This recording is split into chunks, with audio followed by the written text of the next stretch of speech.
ভাই নারায়ণ না ভাই, সবাই নেন।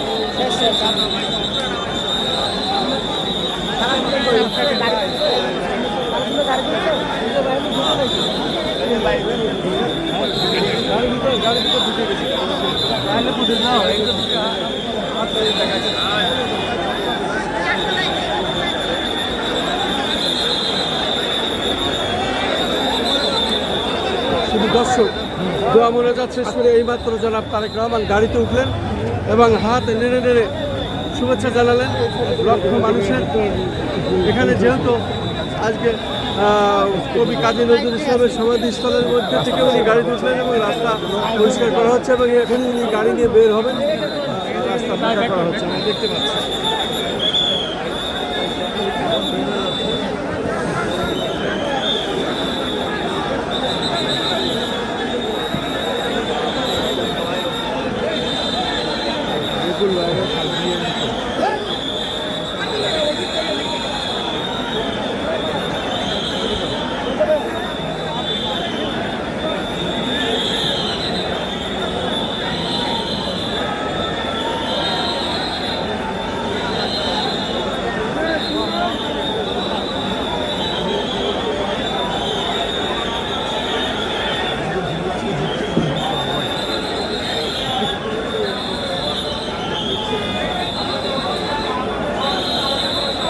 শুধু দর্শক এইমাত্র জনাব তারেক রহমান গাড়িতে ঢুকলেন এবং গাড়িতে ধীরে ধীরে এখন বেরিয়ে যাচ্ছে। এই জাতীয় কবি কাজী নজরুল ইসলামের কবর স্থান থেকে উনি শহীদ হাদির কবর জিয়ারত করে এইমাত্র উনি গাড়িতে উঠলেন এবং ধীরে ধীরে গাড়িটি বেরিয়ে যাচ্ছে আমরা দেখতে পাচ্ছি।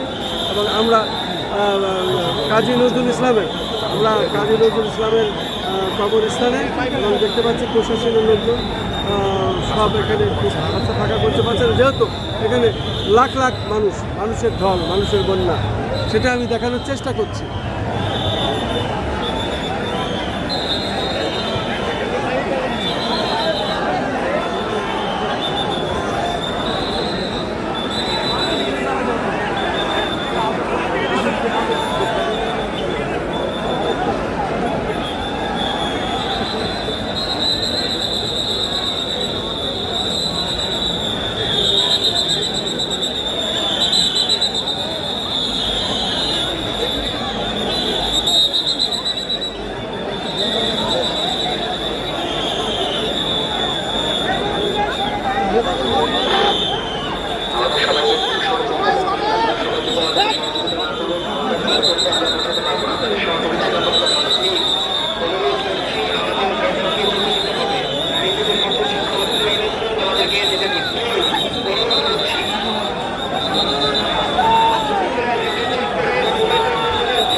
আমরা এইমাত্র দেখছি জনাব তারেক রহমান গাড়িতে করে যাচ্ছেন, আমাদের চোখের সামনে দিয়ে উনি যাচ্ছেন এবং যতটুকু করে আমরা দেখানোর চেষ্টা করছি।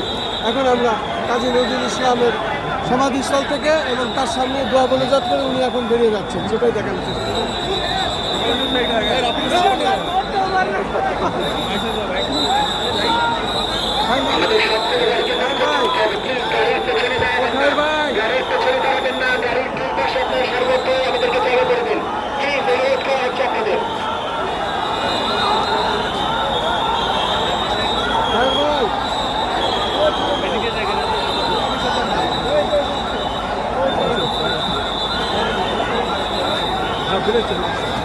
শুধু দর্শক, আমরা গতকাল যারা গাড়ির হোটেলে ছিলেন তাদের আমরা দেখলাম পাশে জায়গা করে দিতে হবে, দুই পাশে জায়গা করে দিতে হবে। আমরা যেতে পারছি না, প্লিজ আমাদেরকে সহায়তা করুন, প্লিজ আমাদেরকে সহায়তা করুন।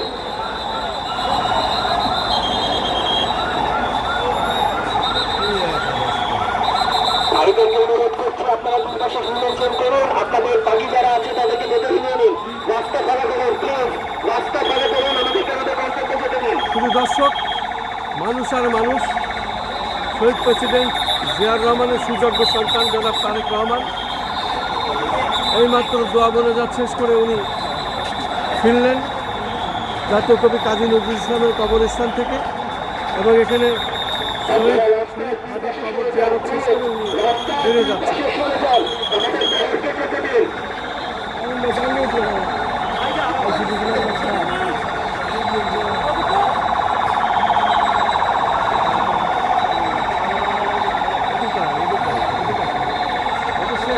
বোঝেন না,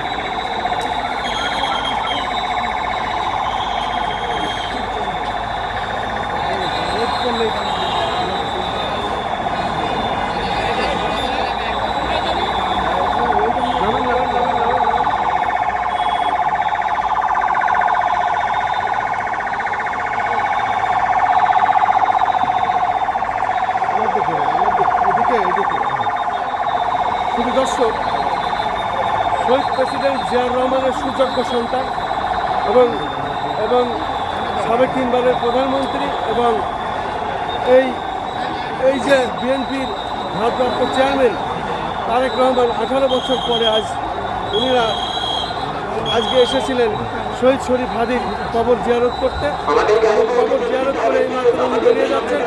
সেখানে আমরা লক্ষ লক্ষ জনতা এখানে, এবং এইমাত্র আমাদের সামনে দিয়ে উনি বেরিয়ে যাচ্ছেন। আমরা দেখেছি ওনার দোয়া মোনাজাতে আমরা শরীক হয়েছিলাম, এবং এখন সেই গাড়ি ভর্তি যাচ্ছে আমরা দেখতে পাচ্ছি।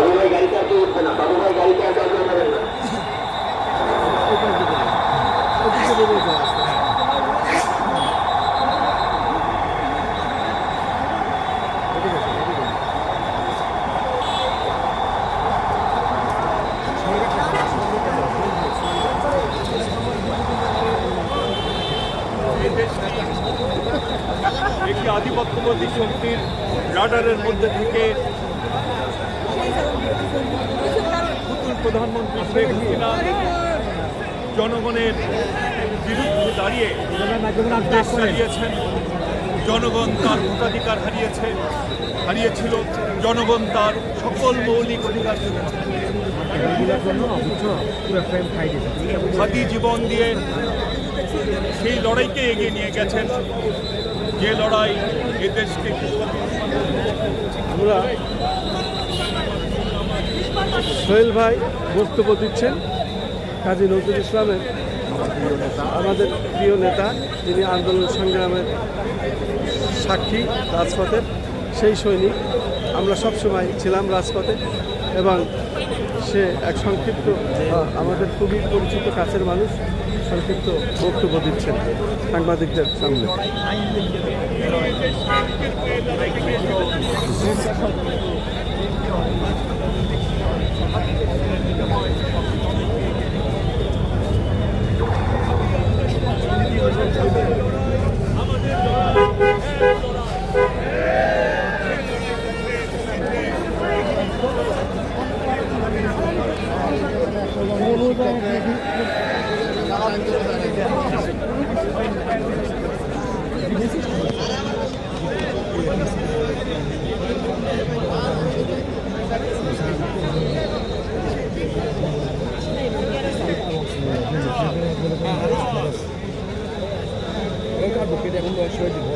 বের হয়ে গেছে কি রে ভাই, আমি তো মৌসুমে দেখছি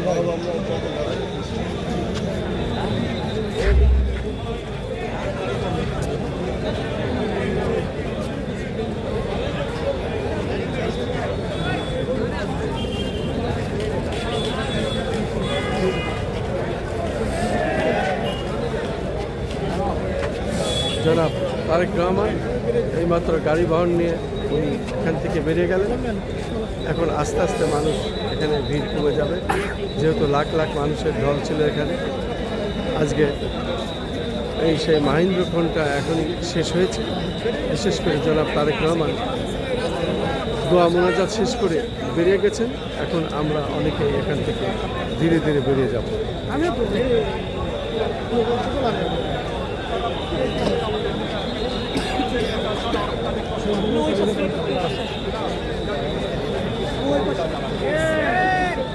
আমার আমাদের কবি নজরুল যেমন আমাদের চেতনার উৎসবতা দাঁড়িয়ে ঠিক তেমনিভাবে আমাদের জাতীয়তাবাদী লড়াইয়ের একজন সাহসী ঠিকানা, সাহসের বাতিঘর হয়ে আমাদের হৃদয়ের মাঝখানে থাকবে এবং অবশ্যই সেই ঠিকানামতোই আমাদের নেতা জনাব তারেক রহমান বাংলাদেশকে নিয়ে যাবে এমন একটি জায়গায় যে বাংলাদেশকে দেখে সবাই স্যালুট দিবে, যে বাংলাদেশের অগ্রগতি দেখে সবাই সম্মান জানাবে এবং কৌতূহলের সাথে দেখবে কীভাবে একজন নেতা, একজন জাতীয়তাবাদী নেতা একটি দেশকে কোথায় নিয়ে যেতে পারে, উন্নয়নের কোন শিখরে নিয়ে যেতে পারে, তাদের এক্সাম্পল তৈরি করবেন আমাদের নেতা জনাব তারেক।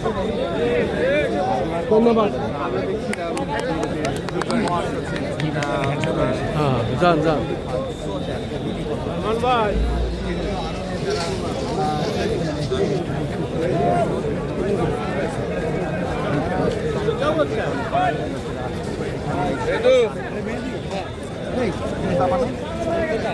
গাড়ির সাথে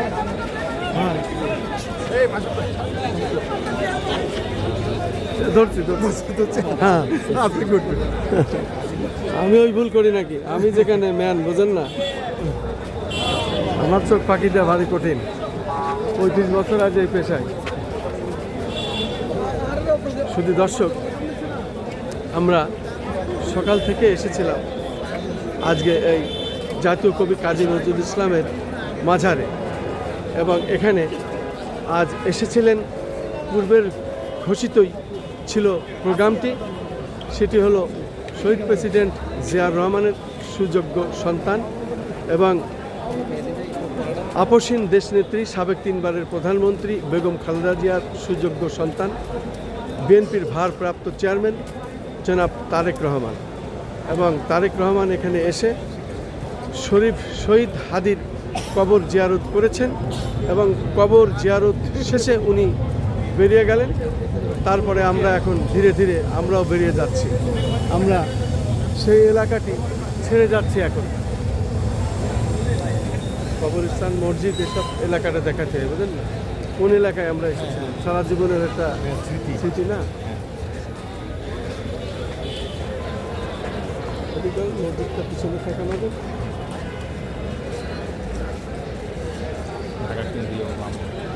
ঢাকা কেন্দ্রীয় জাতীয় মসজিদ এবং বিশেষ করে এটা হলো